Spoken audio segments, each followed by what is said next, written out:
I'd like to introduce Alex. He's going to be talking about this big word I can't pronounce.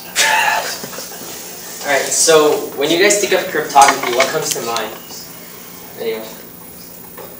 Random letters. Yes. Sending things to my kindergarten romance without my teacher knowing. What the hell? Is she in kindergarten now or what? I was in kindergarten at the time. Do you actually think about He does. I was in kindergarten. Say them in your head and then say them out loud. So, I think we need to edit this before it goes on YouTube. Okay. So yeah, basically it's the idea of hiding information from what's called your adversaries, people you don't want to see what you're trying to send out. So it began with the Greeks a long time ago. They came up with this thing called a skittle, or skytel, not sure how to pronounce it exactly.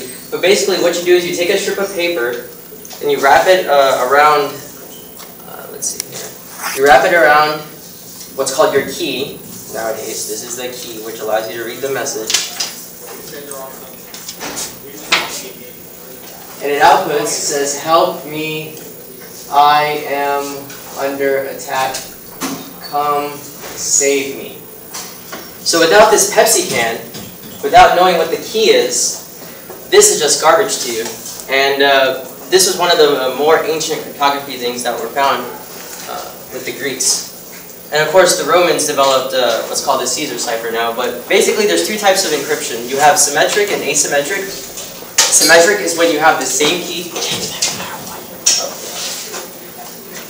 The symmetric is when you have the same identical key that's used to decrypt as encrypt, and then asymmetric is that when the decryption key is different to the encryption key. So basically, some of the more popular symmetric ciphers, these are not really that secure as you're going to soon see. But basically, we have the Caesar cipher was one of the first ones, and the way it works is, I'll just turn this off as well. So the way it works, you have the Caesar cipher where you write down your alphabet here.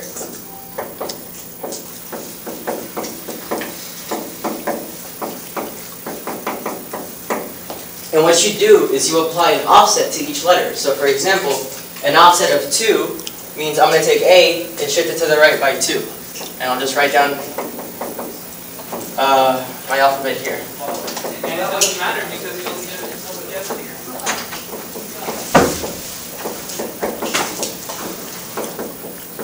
Oops. I missed the letter. No, you're good. You're good. Keep going. Oh, it's like one short. No. Oh yeah. AB. There we go. Yeah, so you apply the modulus operator to get it back. And basically what you do is, this is your message string, and you map it to the cipher string.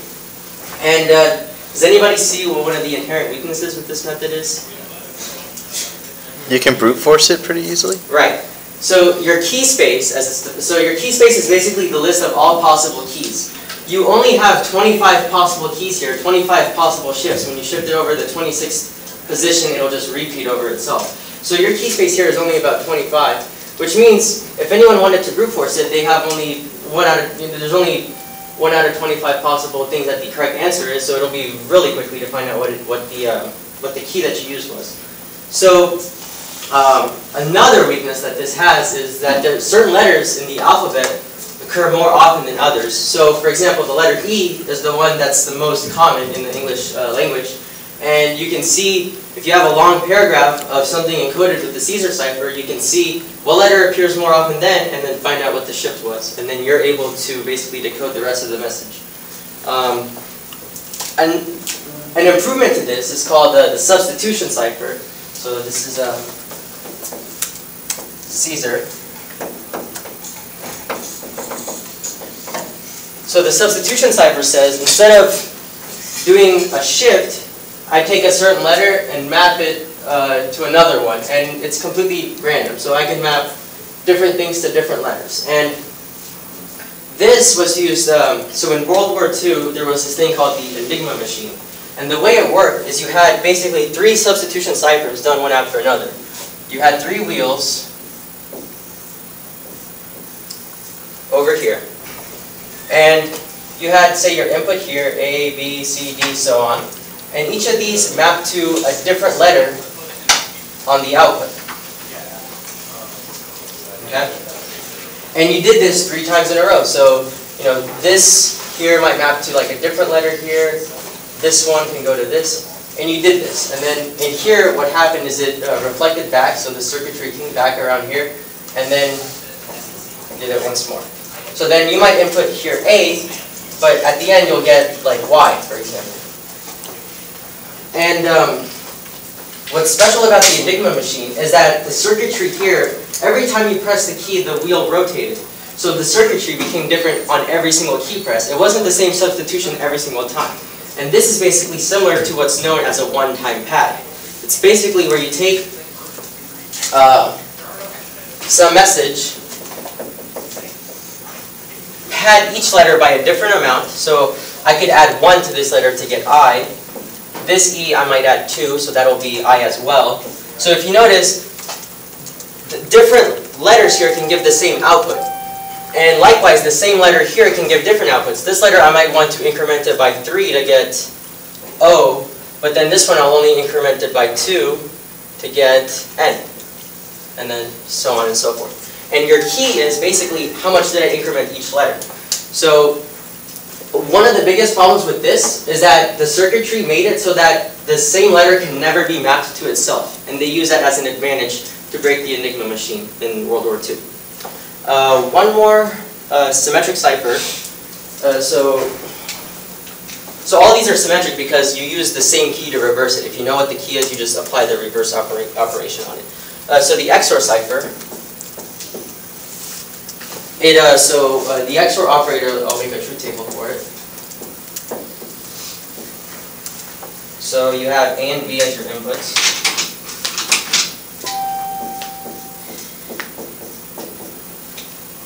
And your output is basically, one of them can be true, but not both. It's exclusive. So basically it tells you, are my bits different? If so, that's true. If not, that's false. And what this did is you could take a message like hello, and basically everything is binary, right? So H could be mapped to just the number,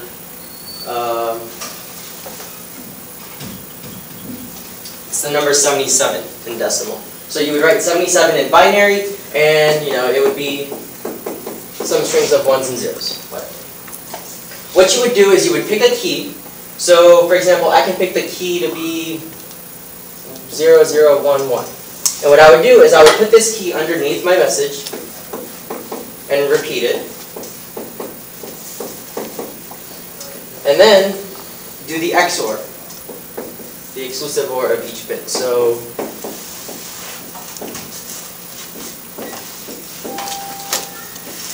this was my message, and this is my ciphertext.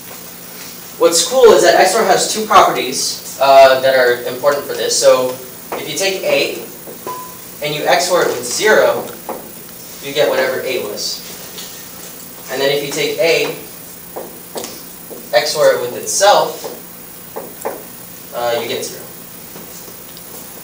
So the algorithm we've written here so far is take my message, XOR it with the key, I get cipher. What I'm going to do now is multiply or XOR both sides by the key again. So the message XORed with the key, XORed again with the key, is equal to cipher XORed with the key. So A cross A here gives me 0. So this is M XOR 0 is C XOR K.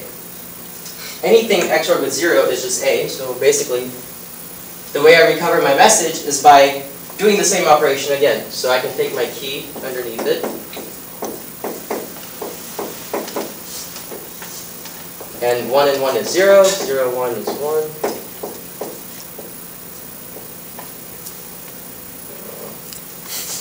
Oh my gosh. Okay. So if you notice, after doing it twice, I get the same message back. So this actually has a pretty big weakness. Does anybody know what it is? Okay. So small 4-digit key. right. I mean, what you would want to do is you would generate a random bit, which is the length of your message. right? But if we go back to this formula here, let's see, where can I do this? Right.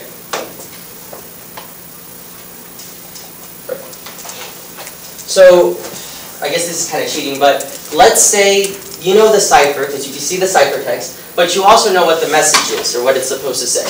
If you XOR both sides by M, this cancels, right?